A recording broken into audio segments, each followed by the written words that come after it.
जय जय भवानी रामकृष्ण हरी. मला विषयच माहित नाही, मला डायरेक्ट उभा केलं म्हणलं आता आज या ठिकाणी. पण टोपे साहेब बोलत होते, थोडा संदर्भ घेतलाय.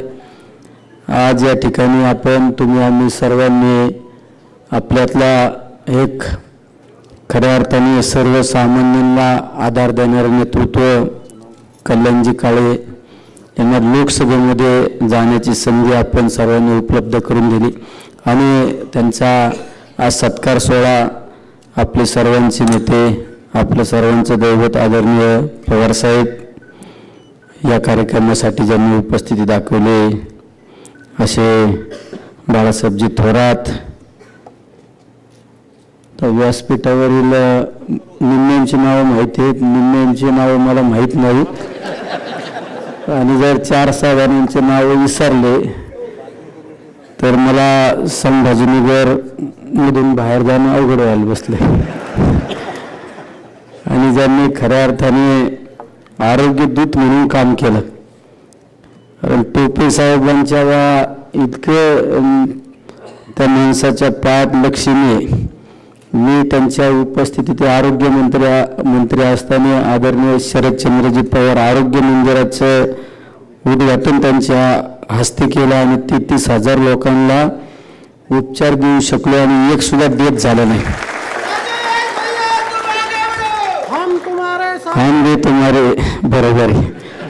आणि सर्वच व्यासपीठावरील मान्यवर खऱ्या अर्थाने सर्वांनी अतिशय स्वतः उमेदवार असल्याची भूमिका ठेवून आपण ही निवडणुकीला सामोरे गेलो आणि राज्यामध्ये अतिशय चांगले यश आपल्याला मिळालेलं आहे. पण त्याच पद्धतीचं स्पिरिट म्हणजे लोकसभा ही निवडणूक झाली, पण आता खरे आपल्याला राज्य ताब्यात पाहिजे. राज्य ताब्यात असल्याशिवाय काय होत नाही, तुम्हाला सगळ्यांना सांगतो.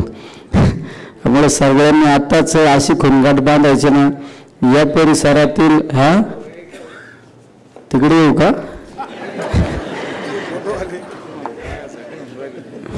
मला सगळ्यांनीच पाहिले. ही विधानसभेच्या निवडणुकीला आपण सर्वांनी अशी खुणगाठ बांधायची या ठिकाणी. आता थांबायचं नाही, आता आपल्याला आत्ताच निवडणुकीला तयारीला लागायचं. तेव्हा जुळणार आहे इथं डायरेक्ट असं इतकं अशी बॅटिंग करायची ना, म्हणजे सगळं निवडणुकीला आपण सामोरं जात असताना समोरच्यांचं डिपॉझिटच गेलं पाहिजे ना, अशी तयारी करायची आपल्याला. आणि आता कोणी काही पण योजना काढून द्या, काय होत नसतं. हे फक्त गाजर दाखवलेलं हे सगळ्या लोकांना माहिती. याच्या आधी तर काय झालं नाही. मुळे सर्वांनी आता महाविकास आघाडीच्या पाठीशी उभा राहणं गरजेचं आहे. आणि ही अबद्ध युती आदरणीय पवार साहेब असो, आदरणीय थोरात साहेब असो, उद्धव साहेब ठाकरे असो आणि सर्वच महाविकास आघाडी अबद्ध युती. आणि ही खऱ्या अर्थाने शेतकऱ्याचं हित जोपासणारी ही अबद्ध युती आहे. हीच खऱ्या अर्थाने बेरोजगारांना त्या ठिकाणी संधी देणारं हे नेतृत्व या अबद्ध युतीमध्ये आहे. त्यामुळे या युतीच्या पाठीशी आपण सर्वांनी उभं राहावं हीच सर्वांनी या ठिकाणी विनंती करतो. आणि पुन्हा एकदा आपल्या खासदार डॉक्टर काळे साहेबांच्या सत्कार सोहळा या ठिकाणी आयोजित केला, या सर्व संयोजन कमिटीला धन्यवाद देतो. थांबतो. रामकृष्ण हरी.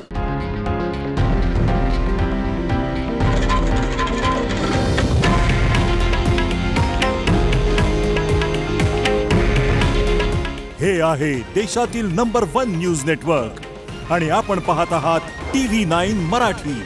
काळजी तुमची, हित महाराष्ट्राचं.